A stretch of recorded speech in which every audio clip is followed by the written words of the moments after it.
Nigeria has been in the process of rebasing its gross domestic product, GDP, with 2019 selected as the new base year up to 2024. With the upcoming rebasing, the economy structure will again be reassessed, incorporating new industries that have become the vital drivers of growth in recent years. Sharing his thoughts on the infrastructure deficit in the country, Special Advisor to President Bola Ahmed Tinubu on Economic Affairs, Dr. Fasua, has hinted that the federal government should come out with a much larger budget in 2026 to defend infrastructural development and rescue those Nigerians who are trapped in a vicious cycle of multidimensional poverty.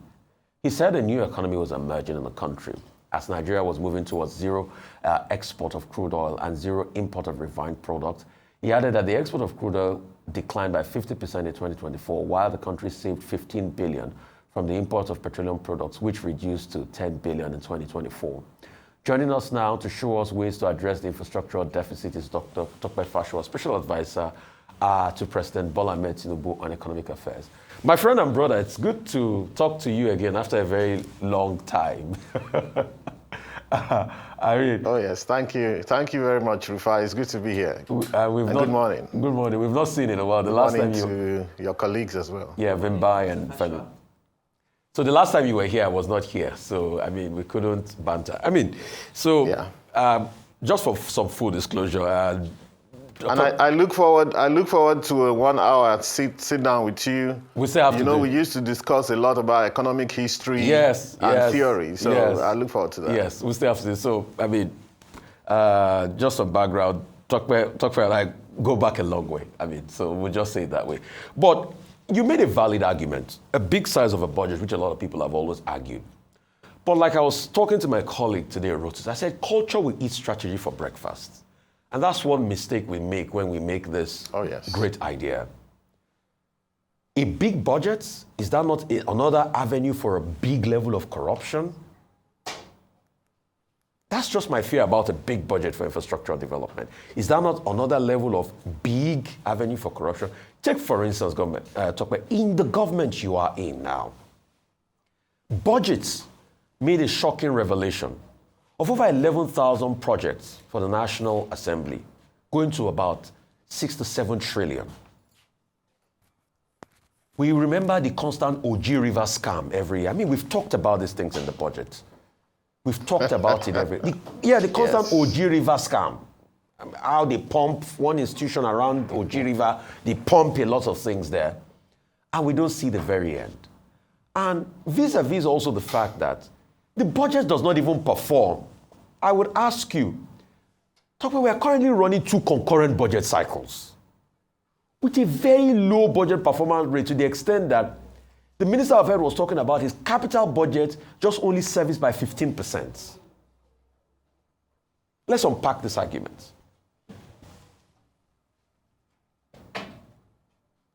All right, thank you very much, Rufai. So we have, of course, we have several issues.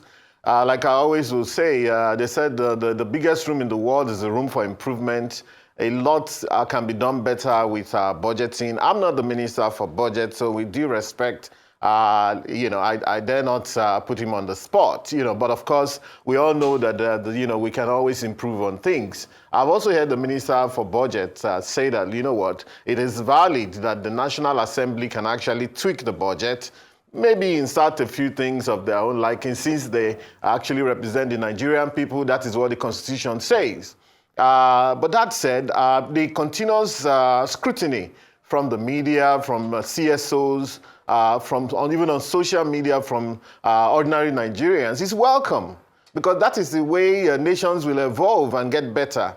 Of course, we've even had discussions over time. What type of budget? Should we be having an envelope system where, letters are written to MDAs and say, what do you want to buy next year? And then you say, let us buy 15 new Jeeps next year because our big men need it. Or should we look at a performance-based budget to see how did it do last year and what can we do in the going year? Should we have a zero-based where everything will be justified? We actually tried that zero-based at some point. For some reason, it broke down. But I think there should be that push consistently to say, what are we? And now, computational capability has improved. So no matter what you do, with a bit of AI assistance and even on your mere spreadsheets on Excel, we can actually pinpoint, like you mentioned, Oji River, budget duplication, for example, rolling over budgets from each year, and even sometimes people try to do scams on the budget. We've seen everything in this country. Having seen everything, of course, we're then enamored, and of course, with the benefit of experience to make things better. So I would say, continue doing your work, continue saying the things that you're saying, continue to point out where we're missing it. However, what I'll probably say is this, that the only thing worse than having some of those issues of corruption or problems in the budget is not to budget for the people at all.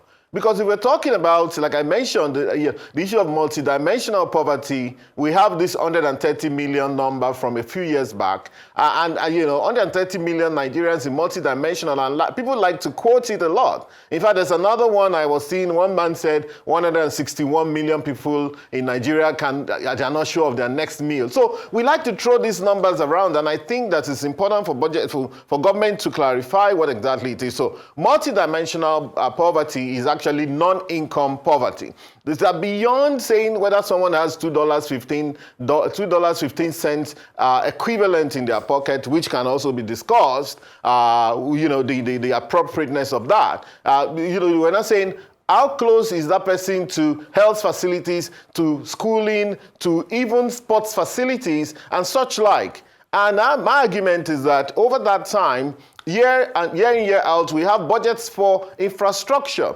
And those budgets in for infrastructure, if they are actually spent on infrastructure, they reduce the multidimensional poverty. And of course, I've heard opposition parties criticize the current government to say, you know what, you guys are spending too much on infrastructure. Why are you building a road from Lagos to Calabar? What's the need for that? While people are hungry. The only way in the books that you can reduce multidimensional poverty is by spending on infrastructure and tracking those spending to say, you know what, how many people are now a little bit closer to those health facilities, to those schools, to those roads that you have built, to those health facilities, even the airports that some state governments are building is part of the reduction of multidimensional. Now, a few more people are closer to airports to be able to go out. I mentioned the example of Brazil, where they have, almost every local government has their own airport, over 2,500 airports in Brazil. So it's an ongoing discussion, and I believe that we'll try and get better at it, but I'm all for a bigger budget. I mean, Nigeria has one of the lowest budgets per capita in the world in dollar terms. Even in Africa, I mean, in 2019, I did that analysis with you, if you remember, Rufai. Yeah. One of the lowest, we were only better than Congo, DR Congo. So now is the time. We need to reimagine a new Nigeria. And not get stuck in that cognitive dissonance whereby we can only imagine the bad Nigeria and only think about bad things happening to Nigeria. This is a blessed country. And I mean, we have a whole world. The world is our oyster in this country. There's so much we can do for our people. Absolutely. I think, it goes without a doubt. It's just the fundamentals of economics do state that infrastructure development is a key factor in eradicating multidimensional poverty. That's clear. The issues are around how we go about this, because Rufai already pointed out to budget performance. We are looking at an issue, at a situation now where beyond budget performance, we're now in this peculiar situation where we're running two concurrent budgets. Beyond that, if you dig deeper into it, you find that there's no efficiency when it comes to maintenance and management. There's no continuation from one administration to the next administration. So you have so many projects that are initiated, abandoned, so many elephant projects across the country. So it almost seems like there isn't a real plan. There isn't a real vision in what we're doing, because each new person, whether it be at the, especially at the subnational level, comes in with their own vision, their own agenda. Very few continue and finish what their predecessors began. So this culture of, everybody wanting to have their own, their own projects that they can say that these are my successes and achievements is working against us. So having said that, Is it right for us to continue to advocate for all of this to happen under the fiscal budget? Or is it time for us to start doing more towards public-private partnership?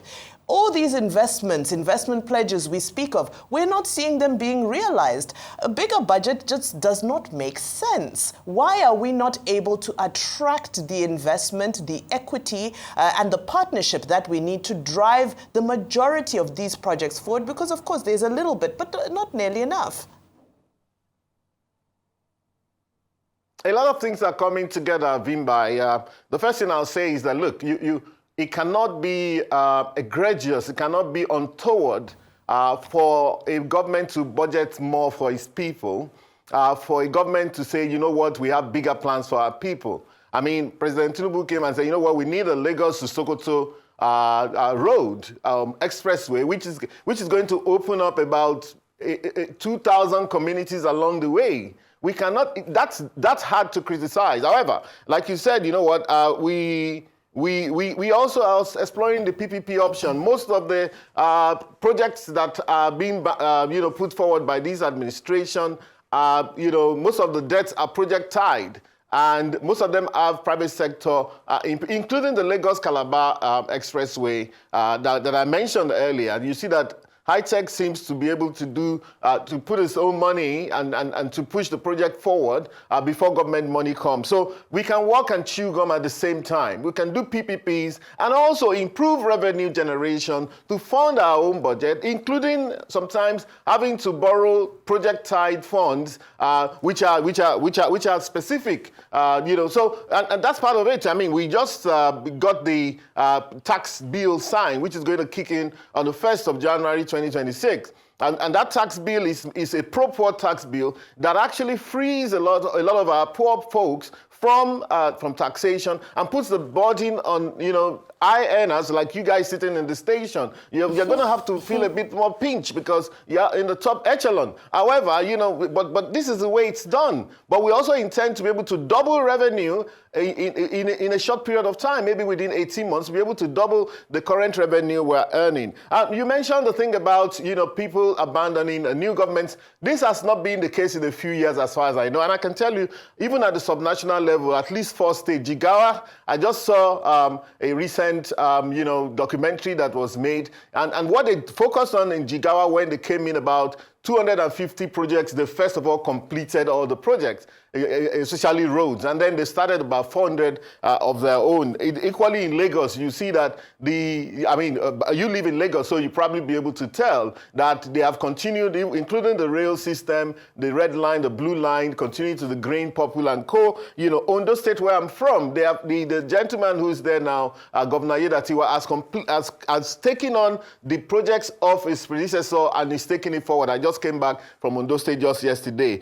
So we have those, and also Enugu State, among others. So even at the federal level, there was a period of time when we were able to accumulate about 10,000 projects. I remember in 2013, Professor Konjawala did say that she was going to prioritize about 10,000 projects. I think since that point in time, we've been having this mindset in this country that, look, projects must be completed. Even there was this criticism of the House for the Vice President. One of the things that Mr. Wike did once he came into government as a minister in this country in FCT, was to complete some of those projects, including the Vice President's project, not as if the new one was initiated. And of course, it's been all that hoopla, including the fact that the man has completed so many roads and bridges in Abuja. That's how it should be done. Dr. Fasua, Minister Umahi as well, if you would just allow me to interject. I've been doing that as well, so that's very important. So sorry to interject. I just want to chime in while you're on that train of thought. You've reeled out a large number of projects, especially under this administration and under some subnationals as well. My question to you is, tangibly, how have these improved the lives of the citizens? Because generally, we are seeing that the quality of life continues to diminish. And of course, the statistics for multidimensional poverty continue to increase. So you're speaking of, okay, we've had continuity and so forth and so forth, but it's not translating into anything. So the argument is also that the projects that are being prioritized are not the ones that impact people. Well, can you speak to that? No, Vimba, you seem to be pandering to this idea that the money should just be shared. And of course, it seems nice for I us just think to that just the money share should the money be and used everybody work. in impactful projects. Oh yeah, but if you're criticizing, I just gave you an example now to say, you know what, even the Lagos Calabar, it's going to open up that entire stretch, impacting 7 to 8 states directly and creating a locus from the other states that are even northernmost to have an avenue. And we're even seeing already projects being initiated. Dangote is about to conclude another port project in Ogun State. The Lekki port is there, that's doing incredibly well, perhaps even better than Apapa port that's been there since. That area is opening up. New resorts are going to open along that. How else? So let me tell you this, So when we see data, there's this idea that we can look at the same data and present different things. The government person like me will tell you, I can tell you that the lives of people are improving. But then if you look at it another way, if you want to discredit what government is done, you say, well, it's not improving. So now the thing is this, we need to invest in our own data. Okay, ourselves, and even the private sector can come in there. Some of the private sector entities like ProShare, like a few others like Nairametrics, are building their own databases that are credible, maybe sometimes from the ground up, so that we just get away from this. If we're not conducting huge researches, how then can we actually just sit down and say the lives of people are getting worse when infrastructure stock is improving? There's a new economy now, and that's what I keep saying. There's a new economy. People who are in the export sector are doing incredibly well, maybe because Naira is a bit weaker. And of course, there's an incentive. I just saw today, the price of petrol, of palm oil has actually doubled in the last few months. And we have Okomu and Presco from Nigeria shipping palm oil abroad as well as local consumption. So there's a lot that's going on. This infrastructure directly impact. That is what is called multidimensional. You cannot build a road and say that multidimensional poverty will remain the same. No. Okay. So perhaps we have to then conduct some of this more constantly. But I put it to you, Vimbai, that the lives of people are increasing. We had a shock a couple of years back in terms of the Naira issue and, of course, the price of petroleum going up. You can see that somehow price of petroleum is coming down and the lives of people are also improving. We need a new research in that area. I am going to hand over to my colleague, but as you have put it to me, I'll also put it to you that the per capita income, which is used as a global standard to measure the income of a household in Nigeria, has decreased. So, absolutely. But that's just wait until the rebasing of the GDP. Yes, you wait for the rebasing of the GDP and that's going to double. We're working on the wrong numbers. We can't be, pontificating on the wrong numbers and building castles on the wrong number. We ought to have rebased 6 years ago. And here we are, we're talking about 188 billion. This economy is certainly not a $188 billion economy. It's at least a $350 billion economy. So by the time we bring out the new rebased GDP, let me tell you, a simple sector, even the cattle alone, we have about 30 million cattle in Nigeria. Each cow is an average of 1 million naira. That is 30 trillion already. So are we saying that the cattle is 30 trillion out of 295 trillion economy? Just the cattle. And not to talk of the buildings in Lagos, the developments in Lekki, the free ports that are opening in this country. Go to Enugu, go to Port Harcourt and see, go to Kano. Go to Kaduna and see that this... I just shared something on my Facebook page yesterday. A Cameroonian lady who came to Nigeria. I think it's important for us to see that, perhaps we're too used to this system to appreciate the system. Perhaps foreigners will come here and tell us what we have. Just check it out. I forget her name. I think she's Victorine or something. It's right on my page, and you go and see it. So that we look at this economy with another set of eyes. Okay, Tope. With respect, I think that what you've said, in theory, is open for debate. But I think that if you're speaking to the average Nigerian who may be watching this show or who is definitely impacted by the state of affairs, the level of infrastructural deficit we have in this country, just a second, sir. For every average Nigerian you just a second, if you let me finish my question. Can you just wait so I can finish my question, please? Thank you very much. Thank you. Many Nigerians would be listening to this interview and actually be very confused with the back and forth of what you're saying. It's not very clear the point you're trying to make. So perhaps you can start with identifying your metric that tells you that Nigerians' lives are getting better. You've talked about very obscure examples. You mentioned cattle here or a medical center being built over there. If you could just break it down for us so that our audience can understand, in your opinion, which metrics show that the lives of Nigerians are improving as you say it is. And that's a different me, Dr. Fasua. I'd actually, so the perspective I come from is that, you know what, I've given you the idea. I said, listen, we need more frequent metrics. We need more investment in our data. We need more data sovereignty, okay? That's what I'm saying, and it's a process. So, but if we sit and just bandy numbers that have come out 2-3 years ago without, factoring the fact that there's been a lot of infrastructure spending that reduces clearly. So, well, yes, we take it back to the MBS and challenge them on bringing out some of these metrics. But clearly, the spending on infrastructure is a direct impact, a positive impact on the reduction of multidimensional poverty. That's my point here. So who's working on that metrics? It depends. But I've also pointed Nigerians to even some private sector platforms that are sitting on immense amount of data. We live in a data world. So enough of actually, just banding numbers that are dated. Let's move forward and let's conceptually understand what we're doing by the actions of government and by the investments of government. Okay, Mr. Tope Fasua. Dr. Tope Fasua, I wear many caps. And I would disagree with you on many things you said here this morning. Because I also wear advisory roles relating to data companies. So I know about data sets. I have a degree in animal physiology.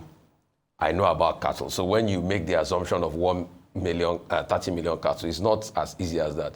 There's something called cattle disease. It's not those 1 million cattle that will get to the market size. Some will die, by the way. A lot of them will die. So it's not as hard and fast like that. Even at birth, if you have 30 million cattle, not everybody will reach that maturity stage.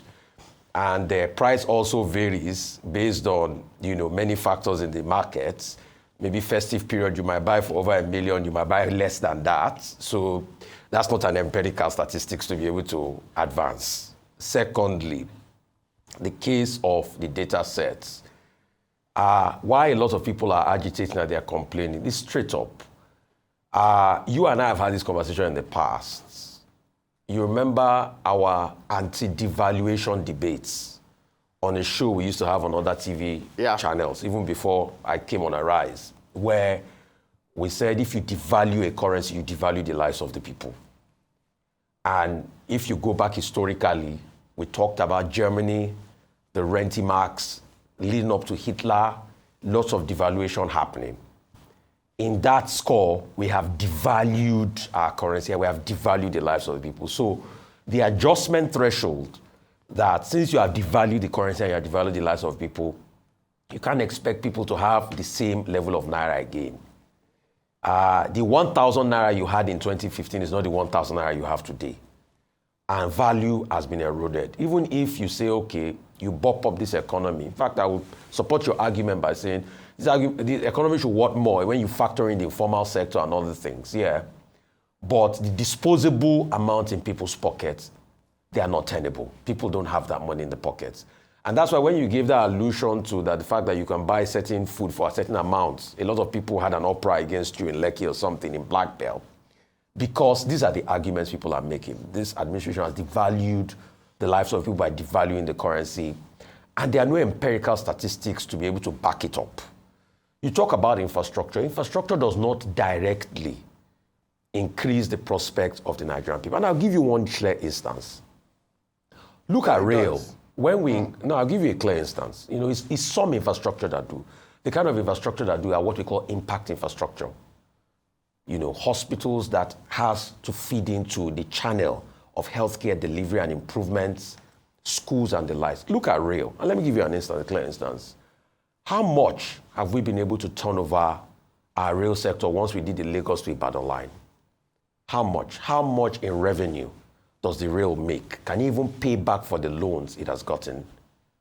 So these are many questions, and that's why when they were doing the rail that time, I will have favored the argument around those old rail lines, refurbishing them and having them move forward. So these are the arguments we can make. And that's why me and you will still need that 1 hour to sit down and have, tete-a-tete. But we also need the data. Indeed, So, more than that. yeah. I look forward to that. So let me answer this. So first of all, with the rail, you realize that, of course, you know that the red line that Lagos State has launched actually piggybacks on existing rail line, the existing, call it the locomotive rail line that's been there, going into Ogun State and all of that. That's the same one they use. So sometimes when you start a revolutionary process like that, of course, which we must give credit to, even as far as Goodluck Jonathan, President Buhari's government, with this government continuing the policy, when you do something like that, you're actually laying a seed that can be expanded,